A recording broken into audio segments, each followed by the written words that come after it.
start. My name is David. I am from the Mid-Essex Buddhist Centre. And I just want to welcome everyone from literally around the world. I mean, we have neighbours from Ipswich, from Colchester, from Clacton. I think we're expecting someone from Glasgow at some point. A special welcome to Shobit from Pune in India, who made it all the way from India. What time is it in India, Shobit, at the moment? What time is it? Here it is 2:30. Sorry? It's 2:30, 2:30. 2:30. Well, thank you very much. Yeah. Thank you very much for being with us. Great to see you. Thank you. That's the magic of Zoom. That's the magic of Zoom. Just having the whole world on your screen. It's just wonderful. So a special thank you to Akuppa for agreeing to lead this morning on Buddhist Action Month for the Earth. Okay. As I was just saying, we have extremely fond memories of Akuppa's visit last year. It was actually on the 7th of June. I checked, Akuppa, and you actually launched our Buddhist Action Month last year. And we all have extremely fond memories of your coming to the centre and leading an evening of practice on saving the earth, a Buddhist view. And I remember we were all queuing at the desk with a copy of your book in our hands, just waiting to have those books signed. And there were just wonderful memories of your visit. So thank you so much for agreeing to come again. Really appreciate it, Akuppa. Thank you so much. And well, I think you've heard enough from me, because the day is not about me; it's about you, Akuppa. So I'll pass the baton to Shantivajra, who will introduce you more formally. Thank you, Shantivajra. Over to you. Yes. So I'm just so delighted to welcome Akuppa again to the MEBC and the wider Sangha today. We're so fortunate to have him doing this. I just want to say a little bit about Akuppa in case you don't know of him. So Akuppa was born on Tyneside, but he spent some of his early years in Billericay. And that's just, I looked it up this morning, it's just 12 miles from the MEBC, so very close to the MEBC. He was ordained 20 years ago, and his name means not to be shaken. I guess it's Akuppa, something like that. I guess Kuppa is to be stirred or shaken. So it's steadfast, immovable. He studied geography and town planning, and he worked in local government, and he was particularly involved in environmental matters. And he's been active in local politics and has campaigned on climate and environmental issues over the years. He's the chair and the Mitra convener, and probably a lot of other things besides, at Newcastle Buddhist Centre, which I think started in 1993, got the right year. And Akuppa's published 2 books, Touching the Earth and Saving the Earth. And we're particularly grateful to Akuppa for 2 things, really. One is for the Mitra study module that he wrote on the 21st century Bodhisattva. And each time our Mitra study groups do that, they really enjoy that, Akuppa. And also for the evening that David mentioned that Akuppa ran for us to launch BAM last year. And we ran a weekend retreat based on that material, which was very successful. And we've been referring back to that material ever since. People keep mentioning things that Akuppa said on that evening. And I get to spend some time with Akuppa at the Mitra conveners meetings. And I'm really fortunate to have him as a friend. He's a very sensitive man. He has a very quiet, calming presence when you're around him.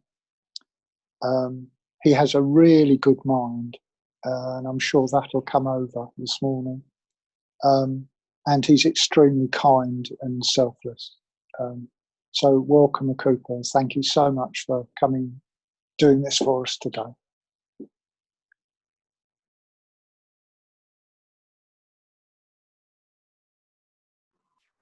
So thank you very much, Kshanti Vajra. Thank you, David. Thank you, David, for doing all the organisation. Thank you for that kind introduction, Kshanti Vajra. So it's very nice to be back in mid-Essex. It's strange how Zoom can actually make you feel that. Even if I look out the window and I see Newcastle, but I do feel like it, on some level I'm in mid-Essex.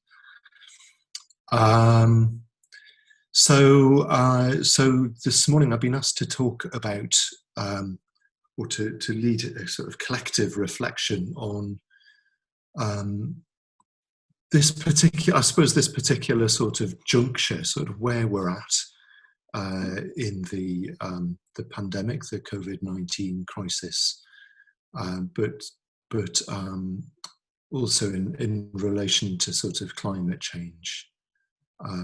So before I do that, it'll be a morning of some meditation. I'll introduce the topic.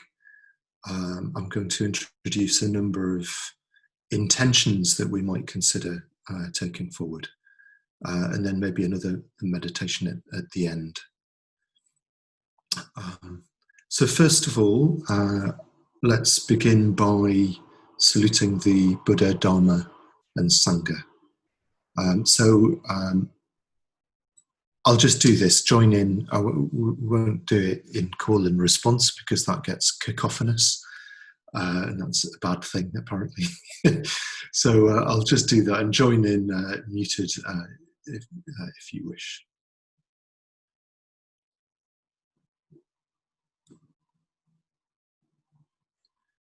Namo Buddhaya,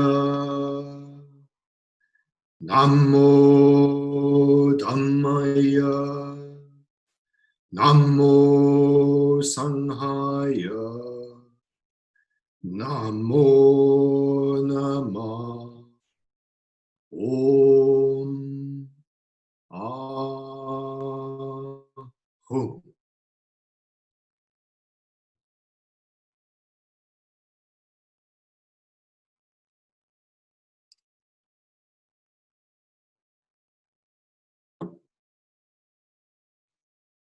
Okay, so I wonder if now we could just all introduce ourselves. I see quite a number of faces, many of whom I know, some of whom aren't so familiar.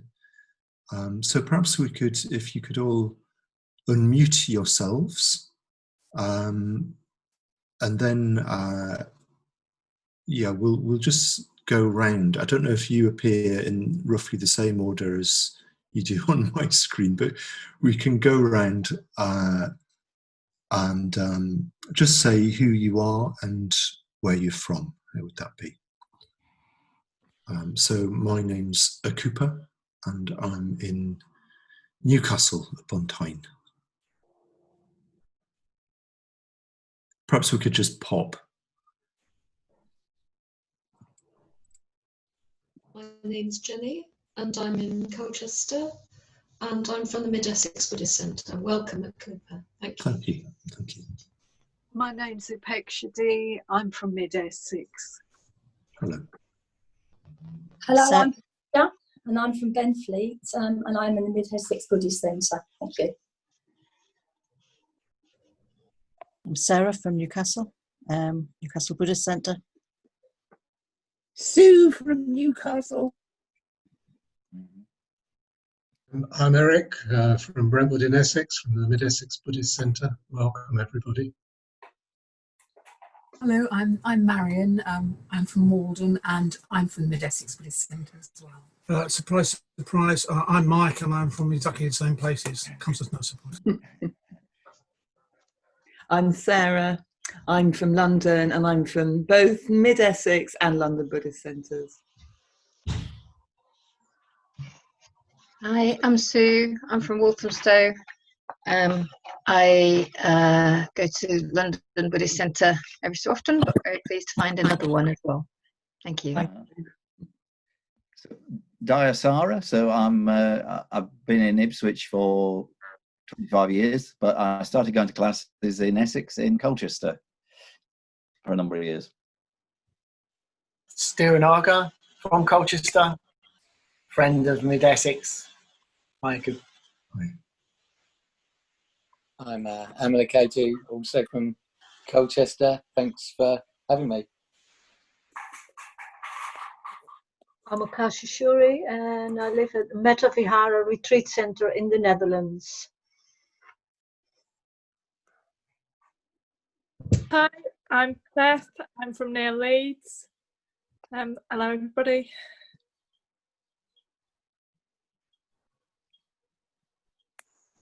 I'm Shanti Vadra and I'm in Colchester.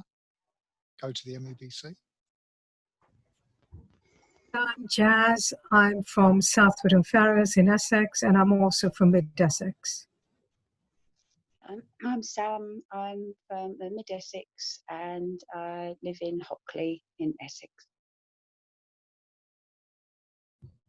I'm Fred from Highland Sangha, based in Aviemore.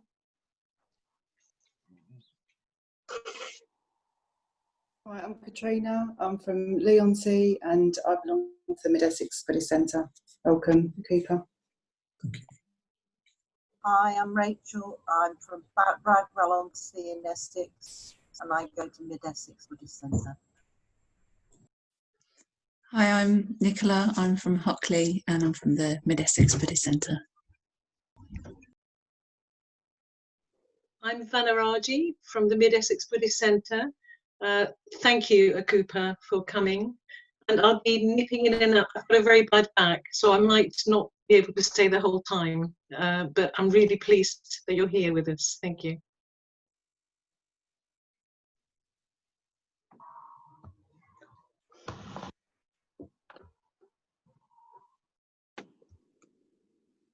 Is that everybody? No. We've heard about Shabbat. It's Shraddha Bahar here, calling in from Shrewsbury Buddhist Centre. Welcome, Akuppa. And I'm David. You've seen me. I'm Southwood and Ferrers as well, Mid-Essex Buddhist Centre. I think we've had everyone, Akuppa, haven't we? Or Jack. We haven't heard from Jack. We haven't heard from Shobit. Shobit, we know what time it is, but we haven't heard about you. Yeah, so I'm from India. My name is Shobit, and I'm basically from Pune. Thank you, Akuppa. Thank you, Shobit. There's Jack there. We haven't heard about Jack. Jack, can you hear us?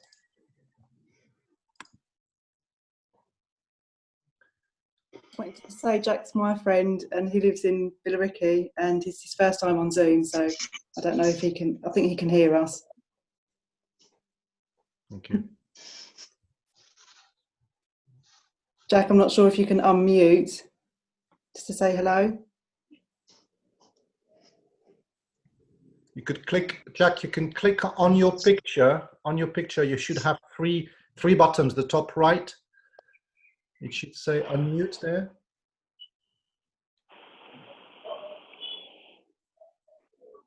No, well, welcome, Jack. We'll talk to you later in our breakout room, probably.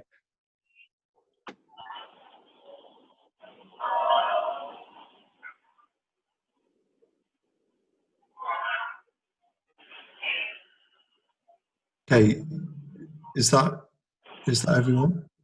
That's everyone, Akuppa, yes. And someone is not muted. I can find out who it is. So if you're not muted, if you could mute yourselves, please. Thank you. And all over to you, Akuppa. Thank you. Okay.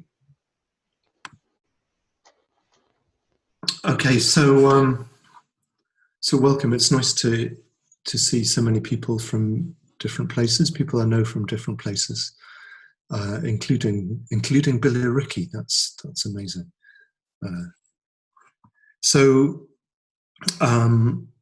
Yeah, a lot has been said about the kind of connection between the particular period that we've been in, the period of the pandemic, which has hit us, I guess, since about March in a big way. And people are sort of saying that, well, that this has been quite a disruption to our way of life, but that it could also be an opening, particularly in relation to the sort of bigger, wider, more long-term issue of climate change. You hear a lot, don't you, about either going back to normal or the new normal or not going back to normal, all of these sort of ideas. Arundhati Roy, the Indian writer, has called the pandemic a kind of portal.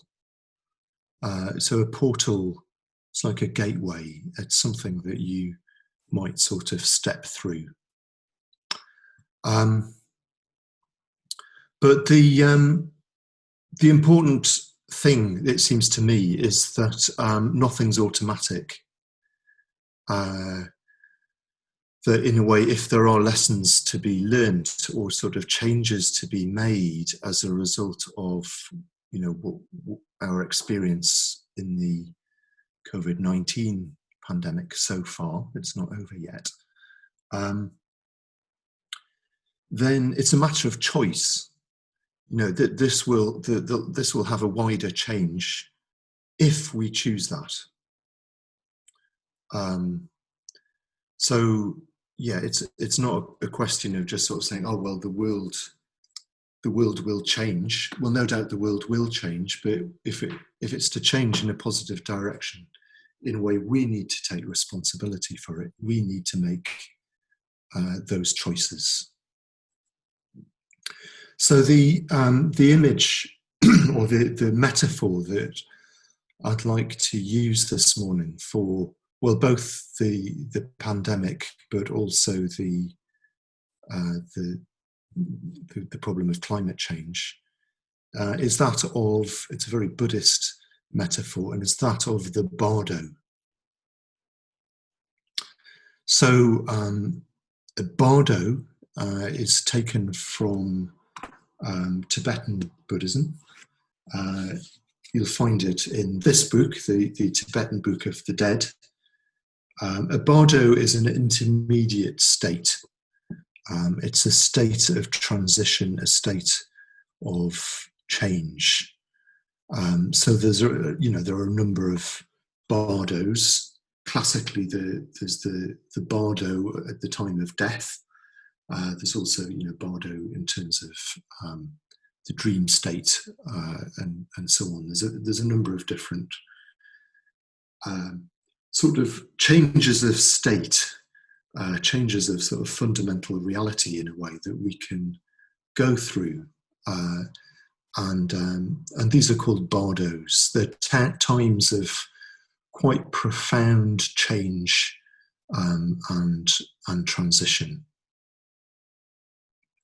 So, well, the bardo can feel a bit like that. So I'd just like to say a few things about the bardo. In the bardo, it can feel like the ground is pulled up from under your feet. You can feel ungrounded.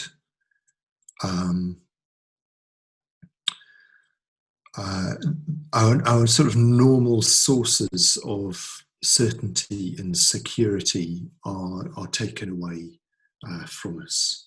So classically, obviously the ultimate bardo is death, which is why it features in the Tibetan Book of the Dead. We also perhaps experience it when we experience grief, in a way, death, at second hand, as it were. Those sort of same feelings can arise of the rug being pulled from under us, just feeling ungrounded. So in a way, I want to start with this, because this is starting with a very fundamental kind of Buddhist look at reality. So these bardos, we experience them as insecure, ungrounded, because, well, we kind of create our realities. We like, very naturally as human beings, what we do is we create a kind of reality around ourselves. We look for solidity. You know, we like to think that our world is fairly permanent. We like to think our world is ultimately reliable, and that goes for sort of the way the world is. It goes for, you know, the fact that this earth provides for our needs, the idea that we've got an economic system in place which is solid and reliable, that I know that I'm going to be able to go to the shops and buy food. I know that I'm going to be able to breathe. You know, I know that I'm going to have fresh water. Basically, we like to think that all those sort of basics in life are things that we can take for granted. And, you know, well, may it be so. You know, may we all have those things. However, Buddhism would point out that actually they're not solid, and they, you know, they never were. That this kind of solidity of reality that we like to take for granted is in fact contrived. It's something that we contrive. And, you know, we shouldn't feel bad about that. That's a very human thing to do. In a sense, it's a natural thing to do when we want to live a human life. But sometimes things fracture, things break down. So there's a very famous example of this, if any of you know of the figure of Milarepa. So Milarepa was a Tibetan figure. He was a real hermit. You know, he lived in a cave. Perhaps of all the figures in Buddhist history, he's one of those who really embraced radical simplicity. Just lived in a cave. He had only one possession. He lived for a lot of the time. He just lived on nettles, and he really rejoiced in this simple life. He lived it really kind of joyously. He's famous for his singing. So what happened? The one possession that Milarepa had was a pot, the pot that he would brew his nettle tea in. And one day, something happened. What broke, completely broke. The pot fell to pieces, and all that was left was the sort of residue of nettle inside it. That stayed intact. So you had this kind of pot-shaped nettle residue, and the actual pot had broken. So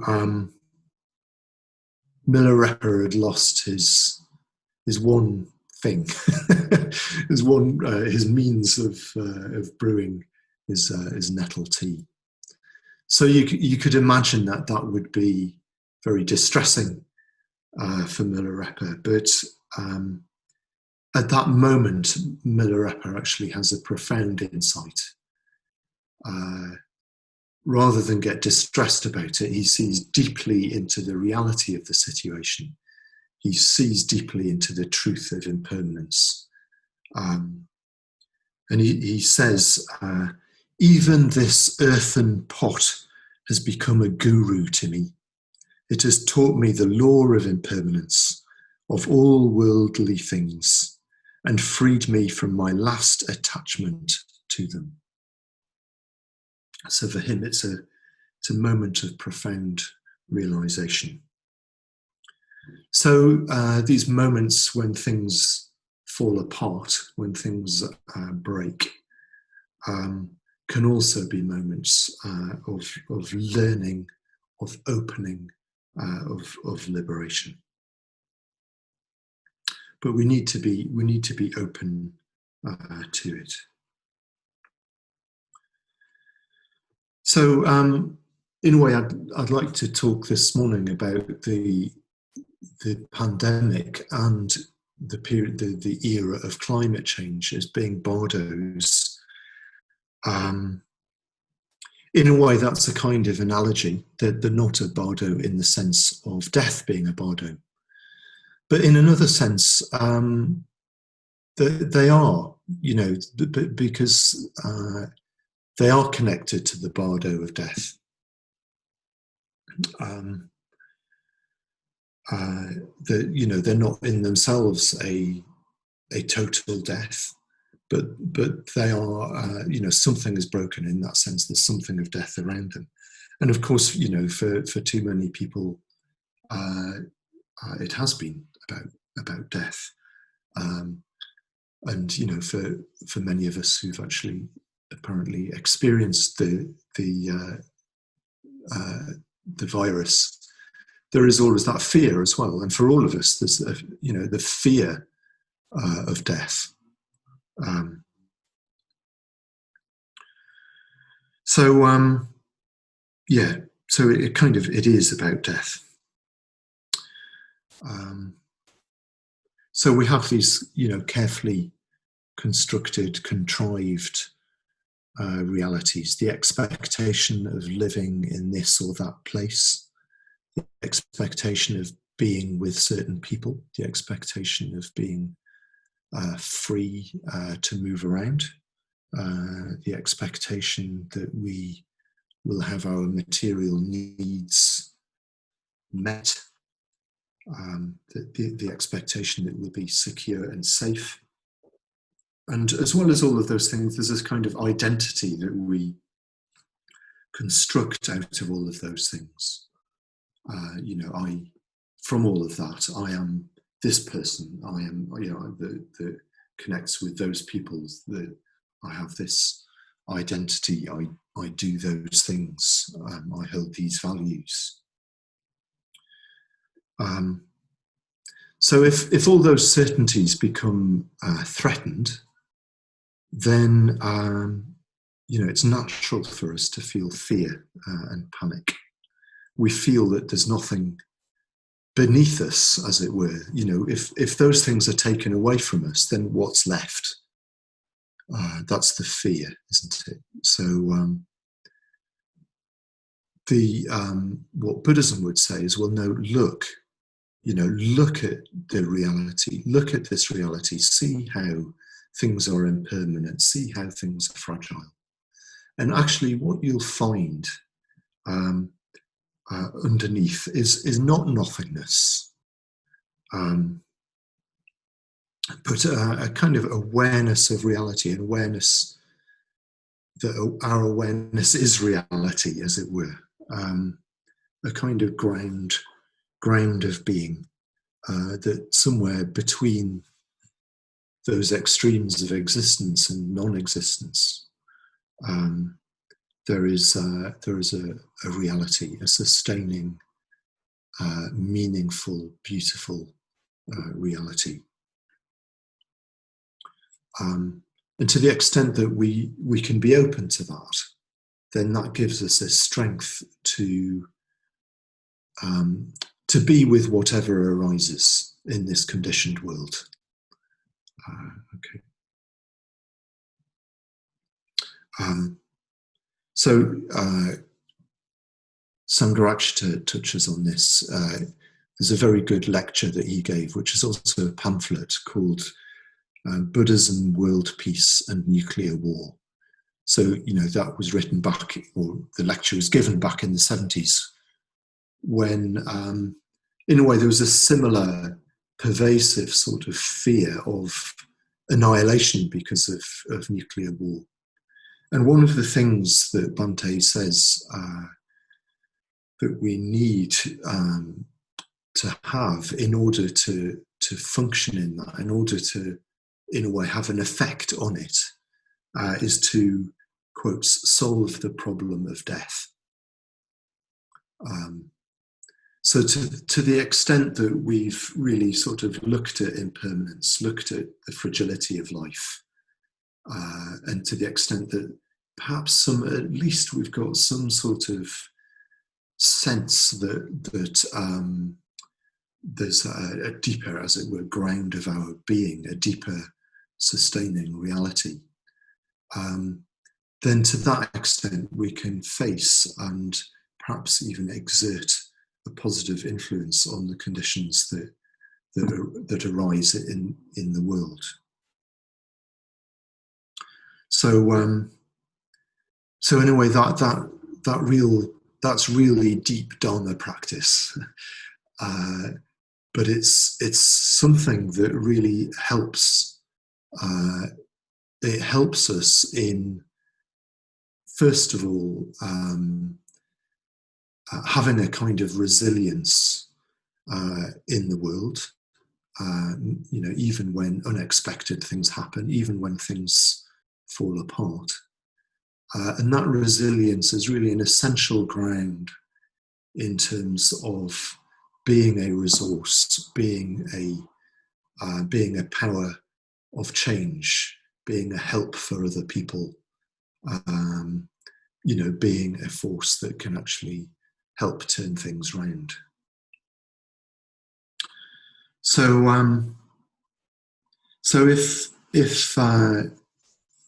COVID-19, if the pandemic has been a kind of bardo, then perhaps there are lessons that we can learn from it. Those sort of very deep lessons, but also maybe just quite sort of practical lessons. I find in all sorts of ways that I'm sure, within the 27 of us here, or 28 actually, we've all got our own experience of the last few months, and I'm sure it's very different. It's affecting us all in very different ways, and I'm sure we've all got our own sort of lessons in a way of what's helped us and what hasn't, of ways of spending time that have helped us get through and helped us be a help to others, and perhaps some ways or habits that have been less helpful. So what I'd like to do is just sort of pause there.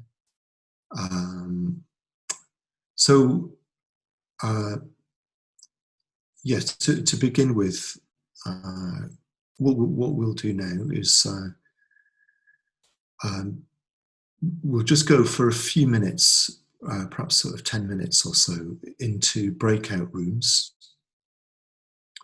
And this is just a chance to share what your experience has been, to share perhaps what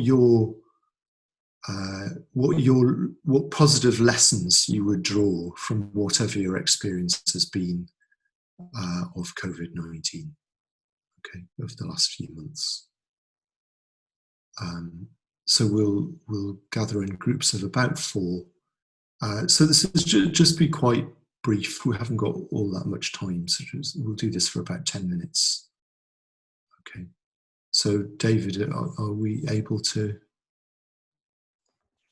Yes, of course. So groups of 4, yes. And the question was, could you repeat the question, Akuppa, please? What has Well, let's focus it, given we haven't got much time.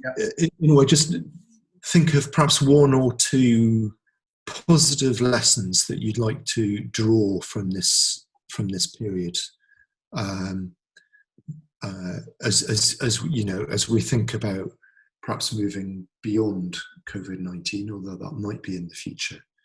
But you know, the particular period of lockdown, of crisis, whatever it's been in the last few months, what positive lesson or lessons would you like to take forward?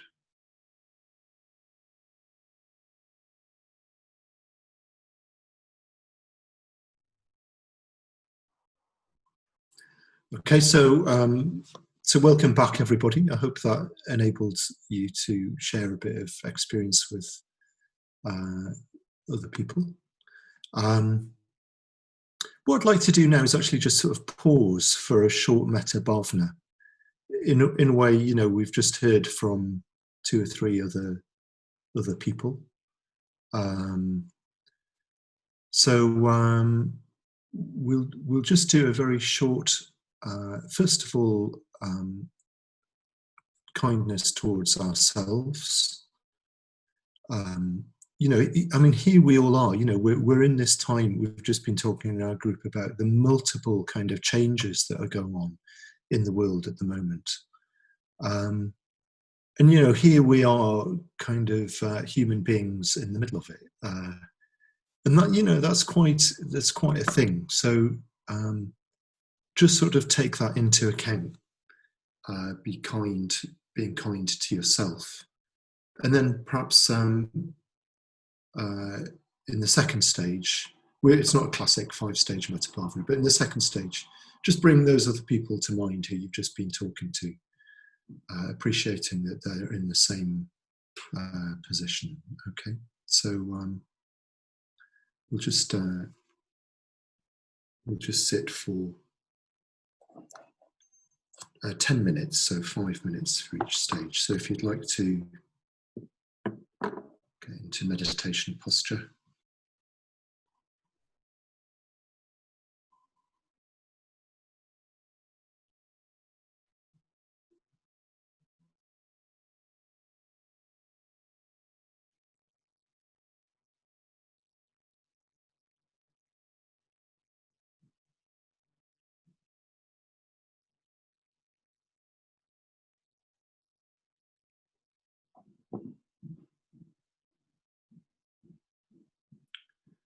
So metta bhavana.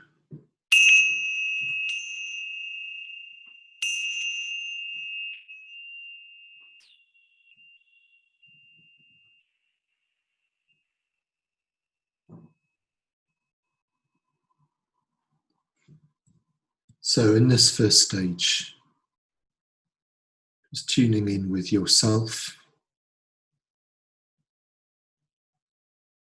just appreciating that here you are, a human being in a fragile world, going through a time of change, having a sense of kindness to yourself, of patience, of appreciating strengths and qualities, wishing yourself strengths and qualities.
So now bringing to mind the other people that you've just been talking to. Just reflecting that they are also in the same position of being a human being in this time of changes, time of insecurity.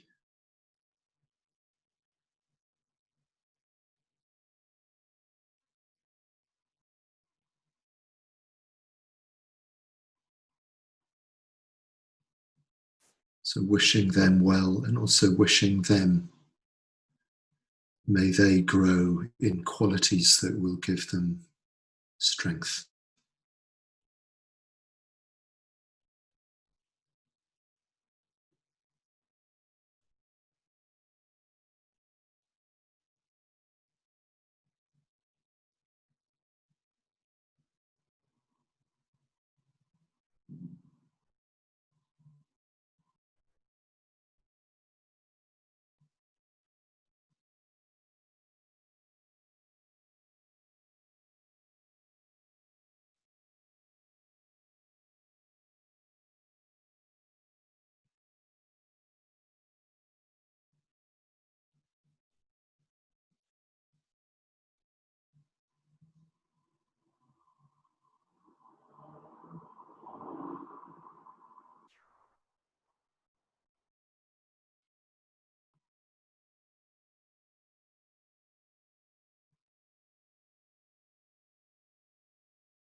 So I'm wondering if we might just like a very short break at this point, just for 4 minutes or so, just in case you need to stretch your legs or look at some trees or get a glass of water or whatever you might want to do.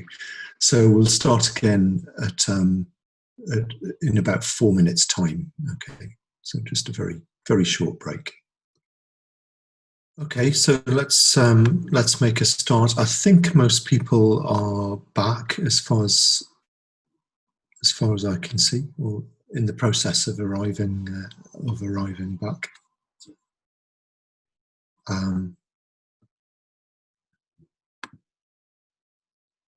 Yep, looks like it. So we'll begin. The advantage of being on Zoom is that when people do arrive back, there isn't a sort of kerfuffle in the shrine room. So that's all right. So we'll just start. So what I'd like to do is come back to this, the metaphor of the bardo. In a sense, well, what's the advice? What's the sort of the best dharma that we can draw on as we find ourselves in something of a bardo? So in a sense, what better place to look than the root verses of the 6 bardos? Okay, so these are verses that are designed to set up intentions in the various bardos that we might face, especially the bardos around death. Now, I'm not going to read them out. In a way, I don't want to get sort of caught up in all of the sort of intricacies of the bardos too much. So I've distilled out a few sort of verses which can help us form intentions, I suppose. And that's the crucial thing about bardos in the Tibetan Book of the Dead and so on, that what really gets us through is positive intention, is having intentions.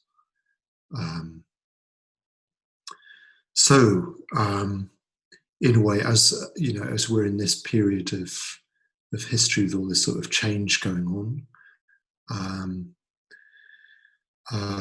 you know, we're perhaps moving through the bardo of the pandemic. There's also the bardo of climate change.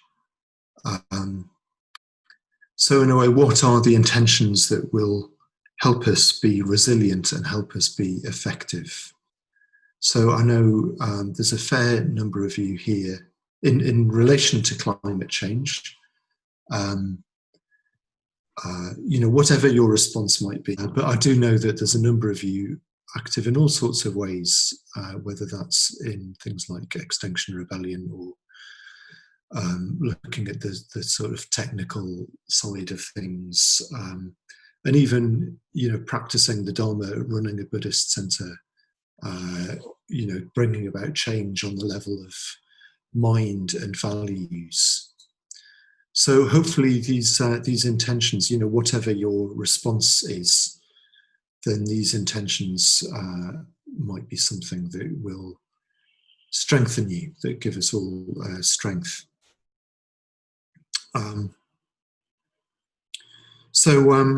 Yeah, intentions are everything. I've already, you know, I said earlier on in a way that whether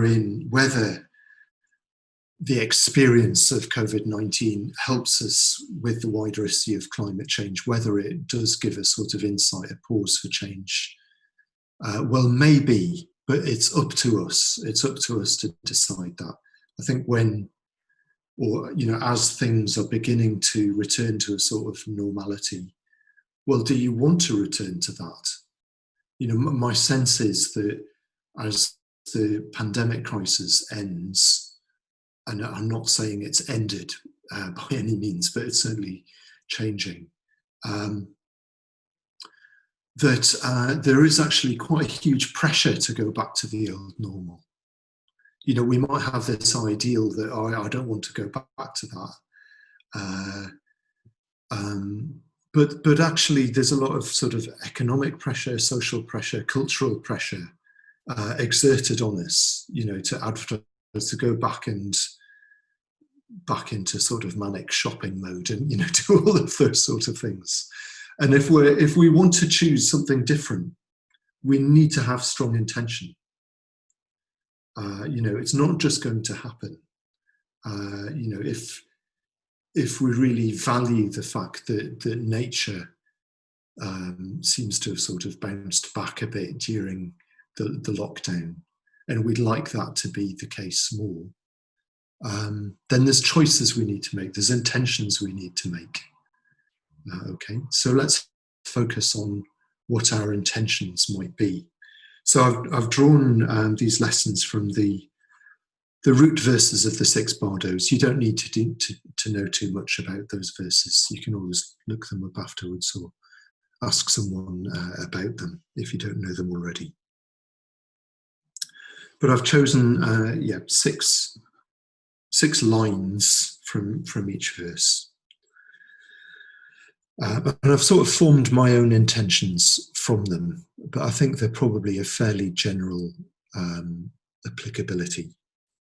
So the first one, abandoning laziness, I will enter the path of study, reflection, and meditation. Okay.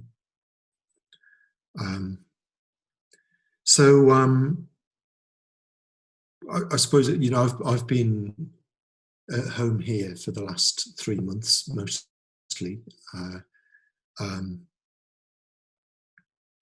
I've sort of found myself, I was saying in our little breakout group earlier on, that I don't think I'm a very disciplined person, but there's something about this lockdown is that I've drawn on the experience of being on retreat and solitary retreat, and part of me has just sort of clicked into that mode.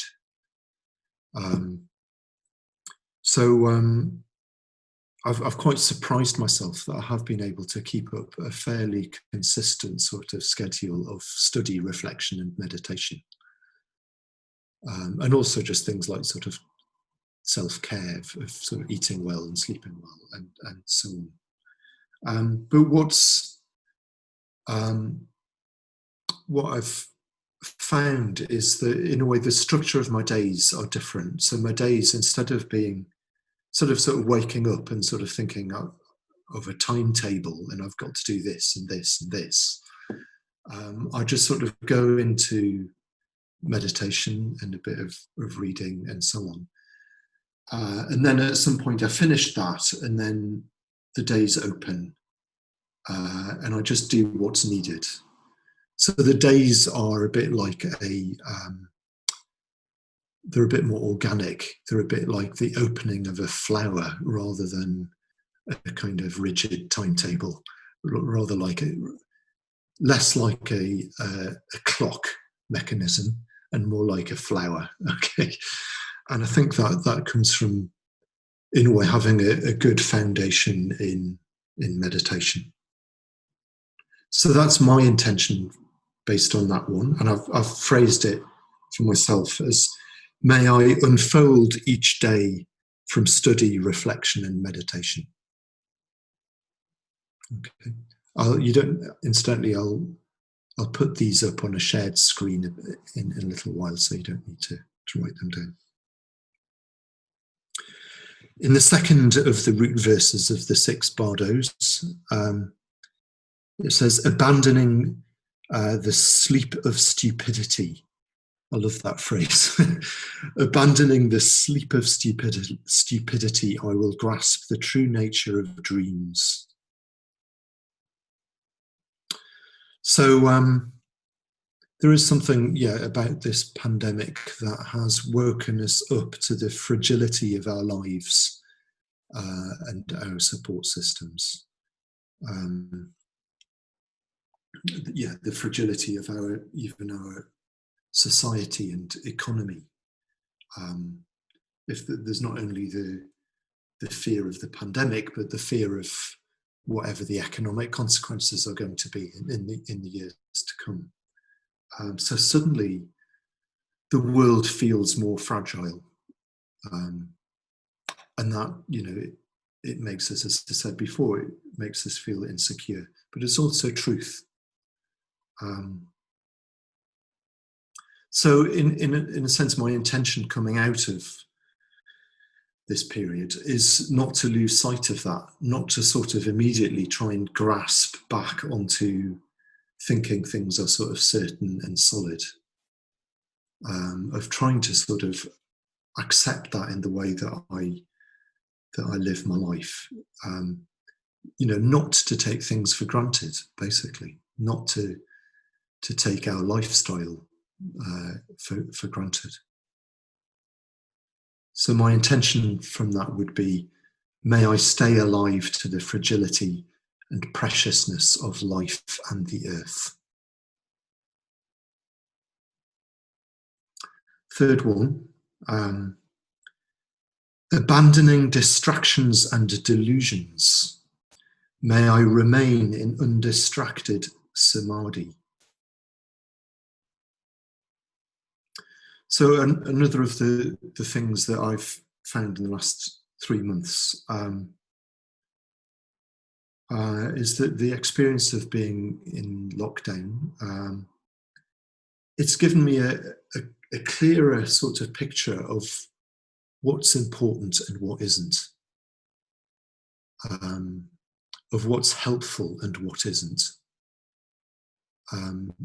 It sort of heightens the fact that just sort of going through a day looking for distraction and entertainment, sort of endless YouTube sort of videos, that sort of awful thing where you just sort of OD on YouTube videos. In the sort of clear space of lockdown, that it just sort of doesn't feel helpful. It doesn't feel helpful to sort of just think, oh, how can I distract myself? It's felt more important to sort of do things like meditation, reading, connecting with other people in particular, doing things that are helpful to myself and others, self-care, all of those things. So that heightened sense of what's important, what really helps, is something that I would like not to lose sight of as things unfold. So my intention from that would be, may I not lose sight of what's important. Okay.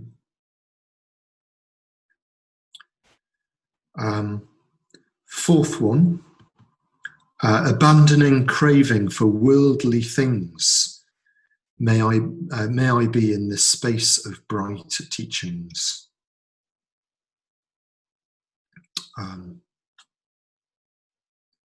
So yes, there's been a lot less shopping going on, and although there's always online, isn't there? But a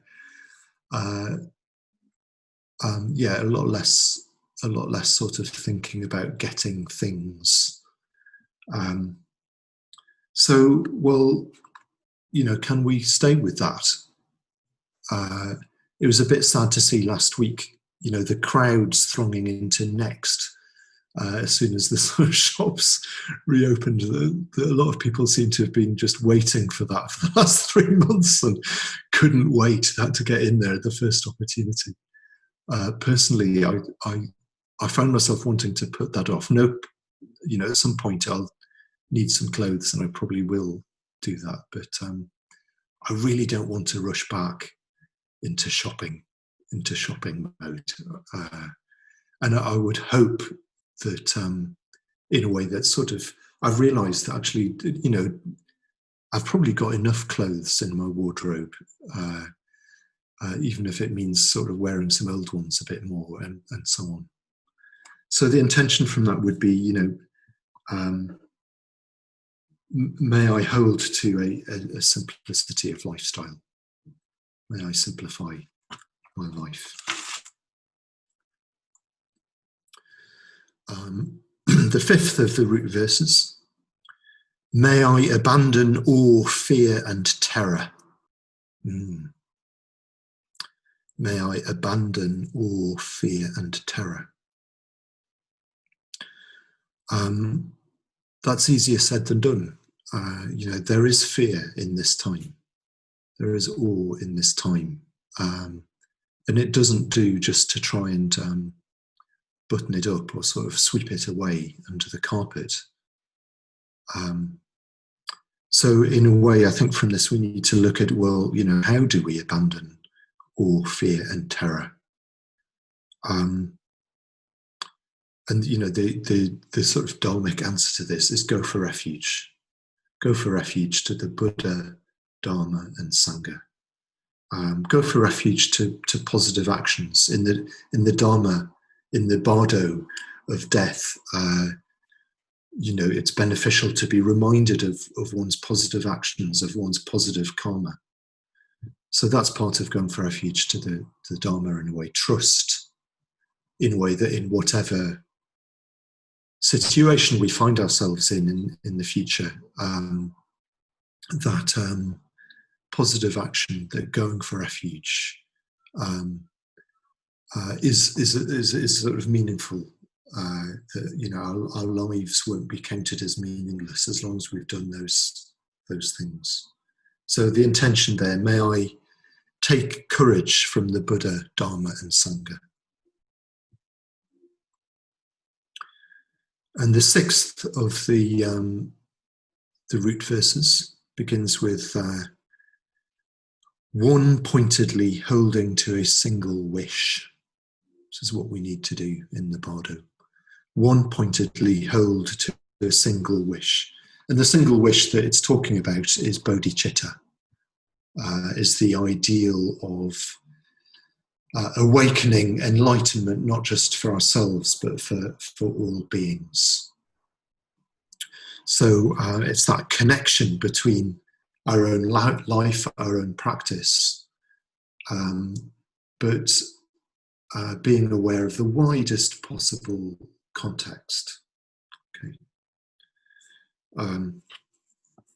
So I think there's quite an important thing, a sort of lesson and intention in relation to, bringing these intentions from the Covid-19 time to the wider bardo of climate change. I think there's two particular sort of dimensions of this that seem particularly important at this time. So first of all, in a way, our response to climate change isn't, it needs to be a whole life response, in fact, a whole sort of culture response. There are immediate responses that are necessary in terms of climate change. So, in particular, at the moment, a lot of the world economies will be looking to sort of restart, to reboot, to invest a lot of money to re-kickstart their economies. And, it's being pointed out that it's absolutely essential that this is done in a way that is not going to impact on climate change. We need to, that kick-starting of our economies, and decisions are about to be made about how that happens. It needs to be investment in green technologies, in sustainable ways forward. So there's an immediate job to be done. But there's also a wider sort of cultural shift that needs to go on in the background. And two things about that cultural shift, which is related to this sixth point. One is that we need a new relationship to the natural world, to nature. We need to bring about in our culture a new understanding of who we are in relation to nature, in relation to land, trees, plants, animals, the air, and so on. an important part of that is deeply understanding the livingness of nature, the livingness of trees, the livingness of animals. We need to shift from a sense that nature is a resource for us to use to a perspective that says nature is our beings with whom we share a home. Okay. You know, they're beings that are conscious like us, even if only in a very rudimentary way. But we need to really sort of experience nature as living and change the way we relate. Okay, so that's one change that needs to come about. The other dimension of bodhicitta that needs to come about here is a sense of oneness as a human family, or of universal responsibility. So just the other day, the Dalai Lama was talking about this. He's talked about it over the years, actually. The importance of universal responsibility of us as humans taking responsibility from each other or for each other across the world. So instead of thinking about me and my nationality or me and my race or and so on, that we think radically as if we're a human family. You know, we think about people on the other side of the world as if they were family, which, of course, they are. You know, we are actually related. We are actually family. It's literal. It's not just a metaphor. We are actually a family. So it's absolutely essential. What's stopping us, I think, from really addressing issues like climate change is the fact that we're not thinking like that.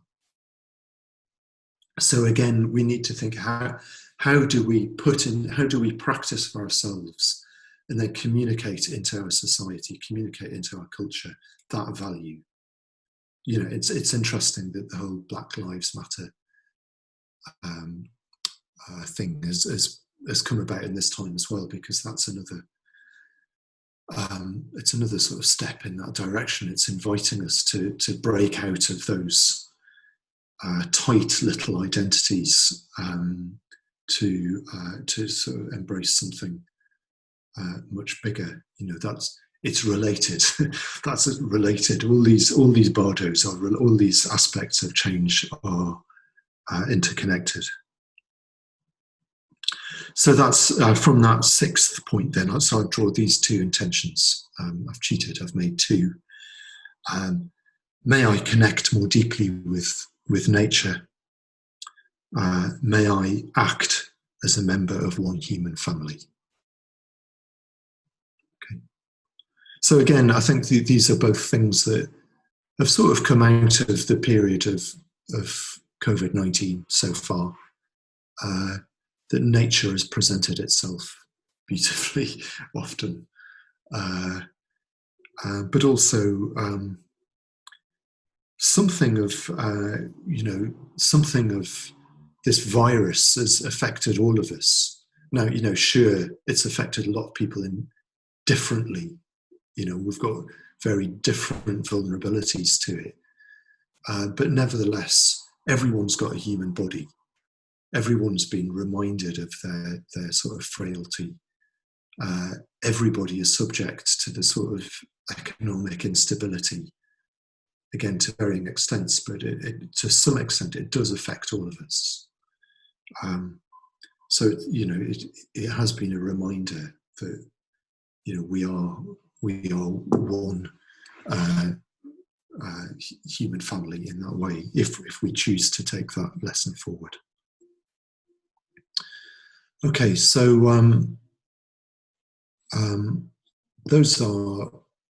that's 7 intentions.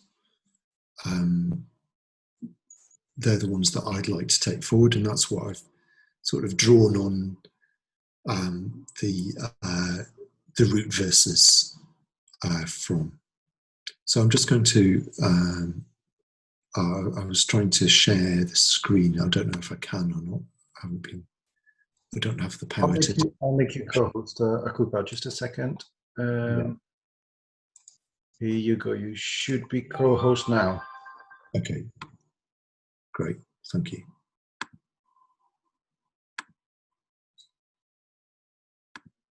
Okay, so there they are. So you can still see the marks on that, but there you go. So may I unfold each day from Dharma reflection and meditation. May I stay alive to the fragility of life and of the earth. May I keep a sense of purpose in how I spend my time. I slightly rephrased that one when I typed it up. May I increasingly enjoy material simplicity.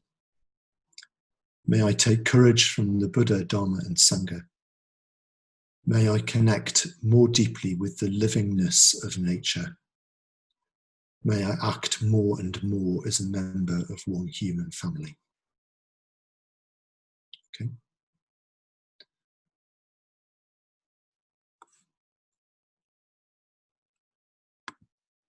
So maybe we could go back into breakout groups for another 10 minutes.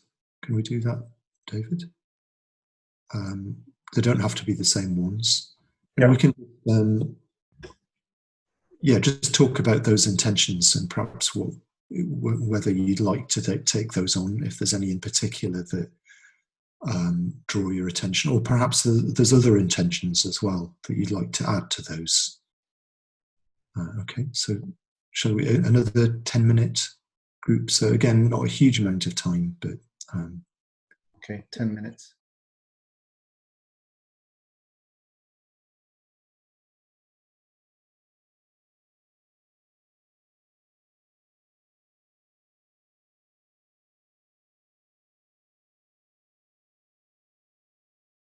Okay, thank you.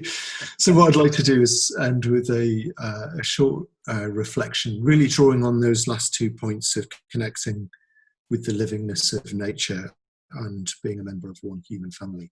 So effectively, I'd like to do a very short meditation, a bit shorter than I'd planned, but maybe you could sort of do a longer version of it yourselves later on, okay? So actually what it involves is thinking of yourself, then thinking of something in nature, either a tree or a wild animal that you've seen. And then thinking of someone that you've got a connection with who's in a completely different culture, nation, society, race, whatever it might be. Okay.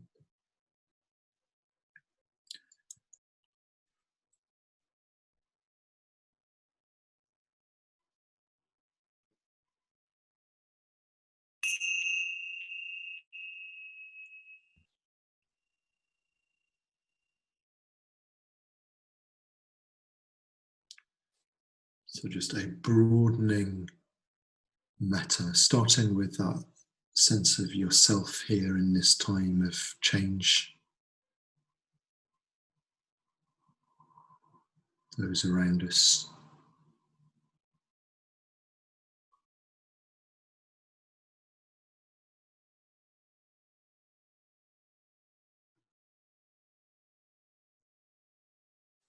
So bringing some aspect of nature to mind.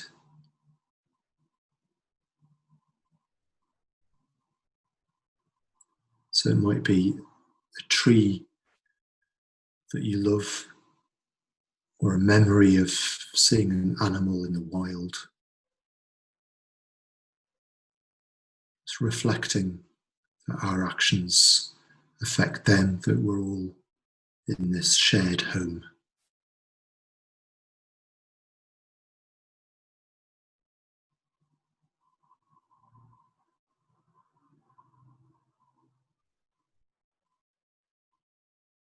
having a sense of well-wishing towards them.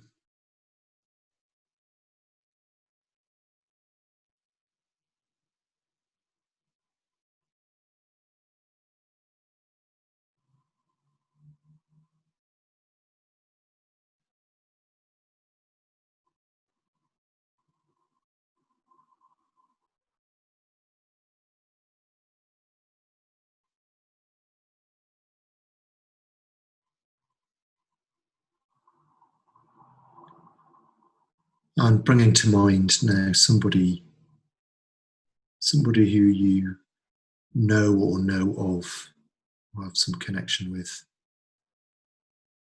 perhaps in a different culture, country,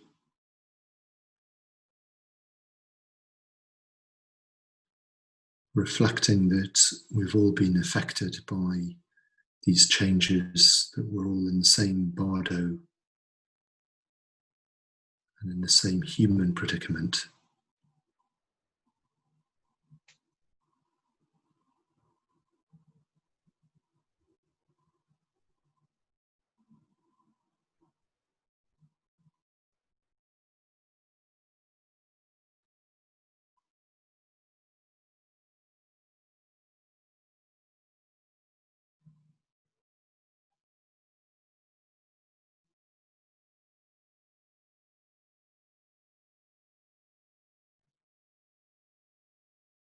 With the wish that we all act for all. May I and all beings act for the well-being of all.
Okay, so that's all for today.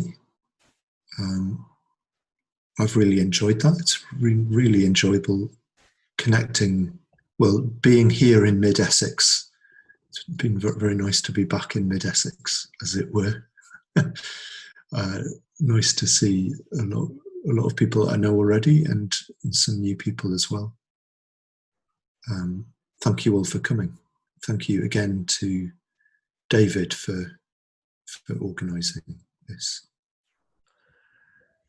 Thank you so much, Akuppa, for a truly deep and moving morning of practice. I think, as you said, as the world will change, we do need to take our responsibilities. I know I do. We need to find ways to cope with this bardo of Covid-19 and climate change, as you called it. I think that was spot on. Just to say that yesterday, Friday evening, we had our Transforming Self and World monthly session, and as a Sangha we met and we took part in the Green Puja, which I think you know very well, because that's a puja you wrote with some other members of the order was it back in 2003? It was a green retreat at Dharmakosha, and there weren't all order members. One day we just decided to sort of co-write a puja, so I got people to contribute lines, and I just sort of sewed it together in the form of a puja. It was such a powerful puja, and if you haven't done it, some of you. It's part of the big blue book, as I call it, the big blue reading for. Oh, you've gone muted, yeah. And especially what I particularly liked was the confession part of it, where there's the confession of our actions against the earth, followed, of course, by the usual rejoicing and fruition. And just looking back at this morning, together with practicing this green puja on Friday, I think it makes it even more obvious that I personally need to take responsibilities, definitely for the earth, and as you've stressed today as well, to take responsibilities for each other. And I think you made that very, very clear this morning. And maybe, as you said as well, maybe the solution is to maybe just to simplify our lives. I think we have a golden opportunity to simplify our lives. I remember at the beginning of lockdown, people were saying, oh yes, we have these wonderful opportunities in front of us. And as you said quite rightly, now that people are rushing to Primark or whatever. And I think even worse, people are starting to say that pollution level will be rising above lockdown level because people can't take public transport anymore. So that really saddens me in a way. But we have to try the best to simplify our lives. And as you said, the need to review our relationship with nature and all this for the earth. So again, thank you so much for such a moving morning of practice. I think if we could all unmute and do a round of applause for Akuppa, and feeling so privileged to have you with us this morning. Thank you so much.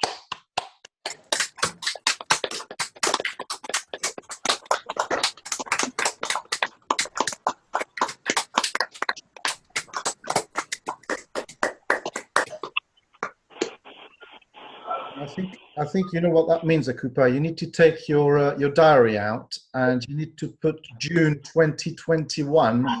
We will be opening the doors of the MEBT, if not before.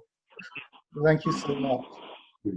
If I could suggest we finish with transference of merits and self-surrender. That's okay. Yes.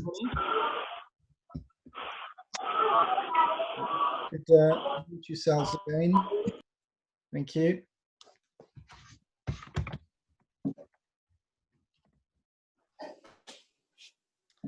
Together? I'll read it maybe, and then if the rest of you could mute, that might avoid a bit of cacophony.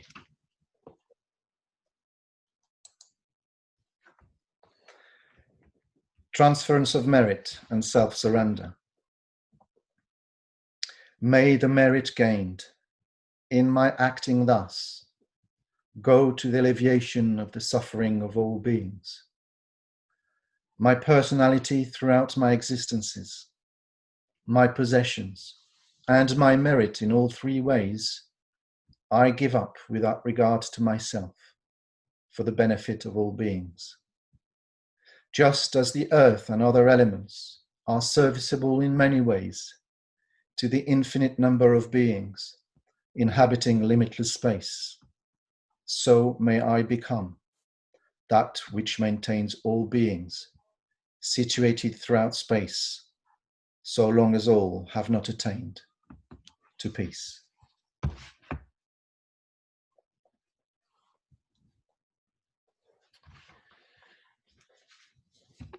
Once again, thank you so much, everyone, for coming.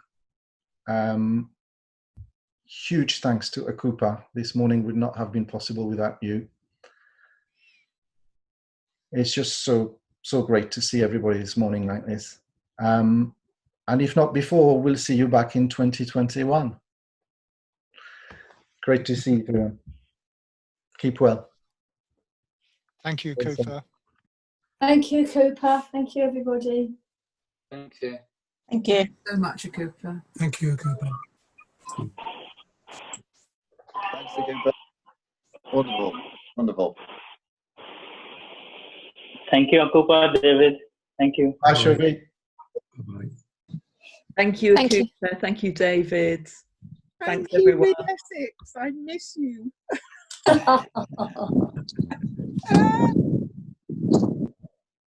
Thank you, Akuppa. Thank you, everybody.